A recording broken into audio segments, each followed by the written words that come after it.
It's the Daylight Midnight Show. No expense spared.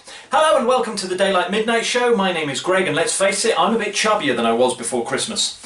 Do you know, I had these grand plans when we finished Series 1. I thought I'll have 2 weeks off, so I'll take Christmas week and New Year's Day week off. I'll come up with brand new features. It'll be an all singing, all dancing new show. And in the end, I just got distracted by really good food and enjoying the Christmas cheer and playing board games, and I've come up with nothing. So this is pretty much the same show that it was in Series 1. But I have made a bit of a difference this week. Instead of bringing back the Gregometer, we're going to use the Gregometer display cabinet for our wonderful word of the week. I do read lots of stuff, I do quite a bit of research, and every so often I come across a word I've never seen before, and I've decided to make it a weekly thing where I will share that word with you and explain what it is. And our first ever wonderful word of the week is the word wonderclout. Guess whose printer stopped working this morning, by the way. This is a 16th century word from England, and a wonderclout is an item or an object or a person or a thing that on first appearance looks really, really interesting and exciting, but the more you look into it, the more useless it is. Now, if that doesn't sum me up and this show, I don't know what it does. So our first wonderful word of the week is the word wonderclout. Let's swing round to the door of delights then. And my, what is this pinned to the door? It's only this week's topical limerick. So the story is this. Last week in Australia, there were two guys out fishing. They were fishing in a swampy area in a boat. They were surrounded by crocodiles, and they suddenly started hearing someone shouting.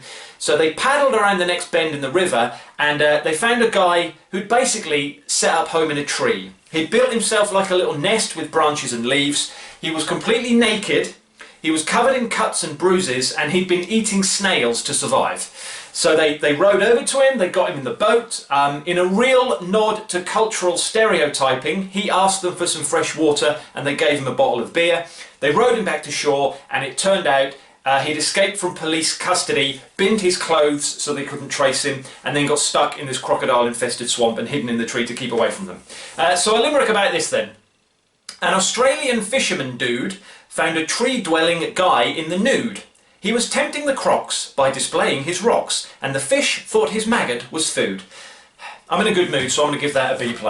Now, something else we're going to pin up on the door of delights is we are bringing back outfit roulette. And I had to think about this. And last year, if you remember, we had that massive poster, which took up a lot of space, and you couldn't see it on the camera anyway. So I thought I would trim stuff down. So this is the brand new outfit roulette version 2 for Series 2. It's just this really simple bit of paper, but the philosophy behind it is the same. So you've got the 6 colours down there. I will throw the Rubik's Cube up in the air. Whatever lands up, face up, will determine what I'm going to wear. So column 1 is the outer garment, column 2 is what I wear underneath, and then column 3 is a chance to accessorise things. What I did is I just came up with 6 answers. I've just put shirt or vest. I've made it a bit vague so I can still choose colours and stuff like that.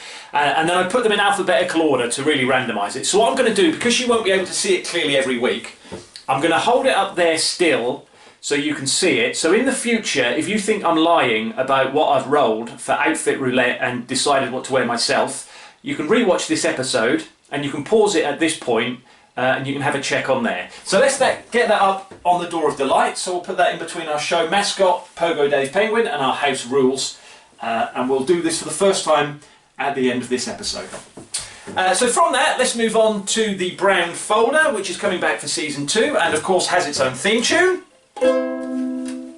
The nights are getting brighter, the days are staying colder. Let's see what is written down in the brown folder.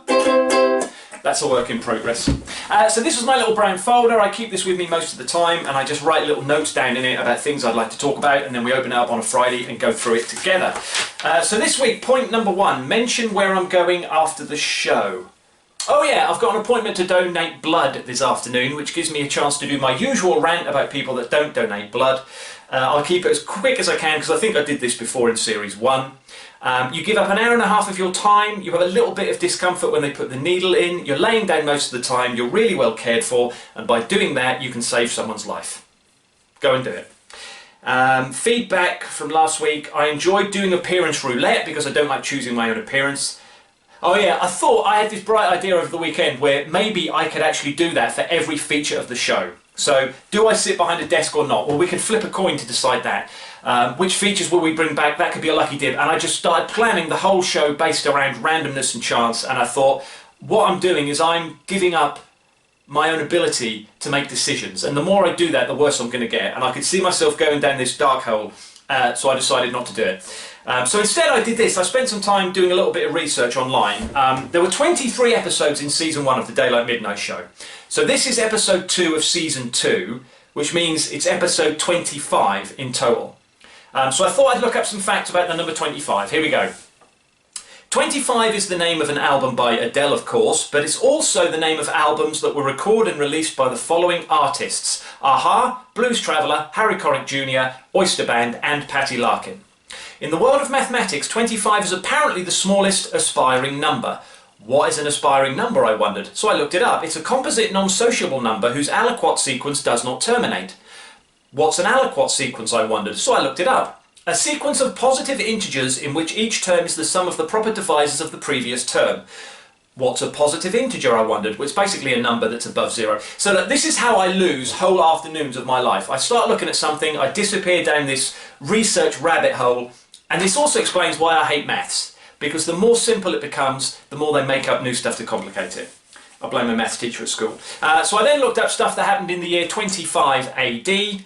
Lentulus and Agrippa were the consuls of Rome. The Han dynasty was restored in China, and the year 25 AD started on a Monday.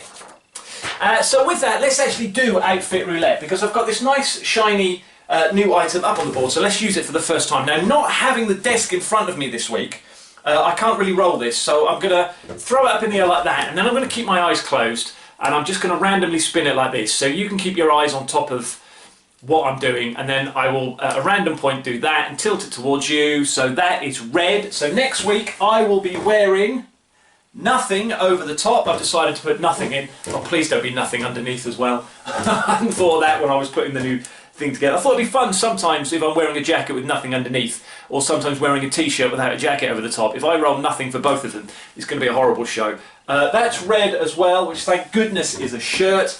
And then to accessorise all that, from our new freshly written list of possible accessories, we end up with blue, which is glasses. So next week it will be a shirt with nothing over the top and glasses. So I'll look like a teacher, basically. I'm sure there's something I've forgotten. You know, I don't plan this stuff, I don't write stuff down, but I'm sure there's something I've forgotten to do. But maybe not. So we'll leave it there for now. A rhyming couplet to end the show on then. We're having rain this weekend, there's a chance we'll see a flood. But don't use that as an excuse. Go out and donate blood. I will see you next week. Have a great 7 days.